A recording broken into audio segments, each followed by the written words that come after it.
20 September eight 3 AM एक 16 साल के लड़के रिचर्ड जॉन ने अपनी जान ले ली थी, जिसके बाद लोगों ने सड़कों पर आकर प्रोटेस्ट किए। कुछ का कहना था कि वो मेंटली इल था, तो कुछ का कहना था कि ये एक पैरानॉर्मल घटना थी। इसकी जांच करने के लिए मैं यानी ऑफिसर थियो ने इस केस की इन्वेस्टिगेशन शुरू कर दी। मगर क्या ये लोग ये सब रिचर्ड को जस्टिस दिलाने के लिए कर रहे थे? क्योंकि यहाँ बैठा हर एक व्यक्ति सिर्फ ये जानना चाहता है कि क्या भूत होते हैं, क्या पोजेशन सच में होता है। लेकिन ये केस इस बारे में तो कभी था ही नहीं। ये केस इस बारे में है कि क्या रिचर्ड पोजेस था, क्या उसकी मौत मेडिकल नेग्लिजेंस की वजह से हुई, और मेरी रिपोर्ट्स भी उसी बेसिस पर है। हमें कुछ खौफनाक इंसिडेंट्स पता चले थे। उसका अपने नाखूनों से दीवार नोचना, पेरेंट्स पर जोर जोर से चिल्लाना, कीड़े खाना, जानलेवा हमला करना और शैतानी आवाज़ में बात करना, ये हमें अनएक्सप्लेन्ड लगे और ये यकीन करने पर मजबूर कर रहे थे कि रिचर्ड पर कोई शैतानी साया था। मगर science, to be specific doctor Aniruddh के पास कुछ हद तक इनका एक्सप्लेनेशन भी था।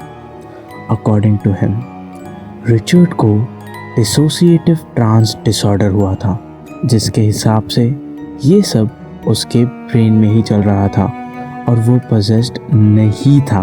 मगर सवाल फिर भी यही आता है कि अचानक से ऐसा कैसे हुआ। रिचर्ड की मेडिकल रिपोर्ट्स और द ग्रैंड ग्रिमोर ने सच सामने लाने में हमारी हेल्प की थी। रिचर्ड की मेडिकल रिपोर्ट्स के हिसाब से उसके ब्रेन का एक हिस्सा, जिसे हिप्पोकैम्पस कहते हैं, उसका साइज बढ़ और कम होता था और ये मल्टीपल ट्रांस डिसऑर्डर होने की ओर इशारा करता है। यही मेडिकल रिपोर्ट्स और उसके कमरे में मिले आर्टिकल्स इन सभी चीज़ों की शुरुआत बयां करते हैं। दरअसल रिचर्ड को पैरानॉर्मल चीज़ों में दिलचस्पी थी और वो दिन भर भूतों और हॉरर इंसिडेंट्स के बारे में ही ब्राउज करता था।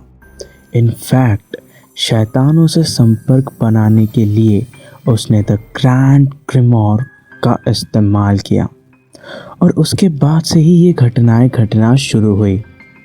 असल में रिचर्ड ने सिर्फ ये यकीन कर लिया था कि वो पॉजेस्ड है और उसके ब्रेन में ये एक अलग आइडेंटिटी को जन्म दे दिया था। And yes, Richard John was mentally ill. Father James की वजह से रिचर्ड का मेडिकल नेग्लिजेंस हुआ और उसकी हालत बदतर हो गई। असल में रिचर्ड को ज़रूरत थी हेल्प की, help from the medical science, not from the church. इसीलिए फादर जेम्स को मिसगाइडेंस और रिचर्ड के parents mister and Mrs John को चाइल्ड नेग्लेक्ट के जुर्म में गिल्टी माना जाएगा। एंड अगेन ये केस रिचर्ड जॉन का था और रिचर्ड के केस में पोजेशन नहीं था, और ये केस इस बारे में कभी नहीं था कि किसी और का पोजेशन कितना रियल या फेक है, जिसकी हम इन्वेस्टिगेशन भी नहीं कर रहे थे। And here I rest my case. रात में करीब 3 बजे थियो के कमरे से एक आवाज आती है, हेल्प।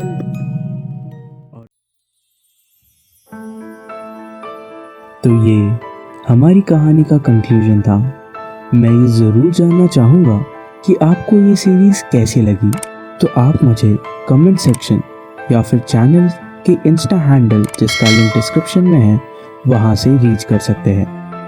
आप सभी के प्यार और सपोर्ट की वजह से आज मुझे ये काम कंटिन्यू करने का इंस्पिरेशन मिलता है। And I am very thankful to all of you and would request कि ऑप्टिकल रीडर को सब्सक्राइब कर लीजिए और इस फैमिली का पार्ट बन जाइए। नेक्स्ट सीरीज़ एक क्राइम थ्रिलर होने वाली है और हमारे चैनल पर 2 बड़े कोलैबोरेशंस भी होने वाले हैं, जिसकी अपडेट्स मैं इंस्टा हैंडल पर जल्द ही करने वाला हूँ। आई thank all of you once again. Peace.